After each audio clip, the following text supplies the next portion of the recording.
ज्या प्रकारे मातंग समाज मागच्या काळातल्या सत्तेतल्या काँग्रेसनी वापरला, म्हणजे घाटे कुटुंबापुरतं किंवा याच्या कुटुंबापुरतं, तशा प्रकारची व्यवस्था तुम्हाला सांगतो आज एकनाथ शिंदेंनी, तुम्हाला सांगतो खदगावकर नावाच्या त्यांच्या माणसाला पुढं करून रसद पुरवून जर अशा प्रकारे, तुम्हाला सांगतो मातंगांचं नुकसान आहे, बौद्धांचं नुकसान आहे, परंतु बौद्ध का म्हणतंय ह्याचं विश्लेषण, ह्याचं चिंतन मुख्यमंत्री महोदयांनी केलंय. आणि म्हणून मुख्यमंत्री महोदय काय म्हणाले स्पष्टपणे की सगळ्या बाबी तपासल्या जातील. म्हणजेच काय तपासावं लागेल. ठीक आहे, सुधाकर भालेरावजी उत्तर द्या. त्यांचं म्हणणं आहे आधार काय आहे, आधारच नाही आणि कोर्टात टिकणार नाहीये समितीच्या आधारावरती.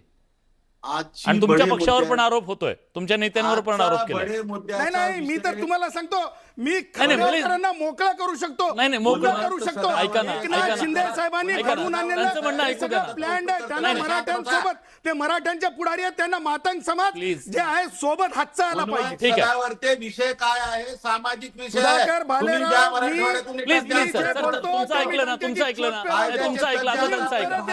नाही, तुमचं ऐकलं त्यांचं ऐकलं, तुमचं ऐकलं, तुमचं ऐकलं आता त्यांचं ऐकू द्या. हा मुद्दा कशासाठी आहे त्याच्यासाठी बहस करा. मी तुमचं स्वागत करायला तयार आहे. एकनाथ शिंदेने मोजायला लावलेली बहस नाही करायची, उघडं नाही करायचं. एकनाथ शिंदेने चालवलेली ड्राईव्ह थांबवायची नाही. एक मिनिट, हे योग्य नाही.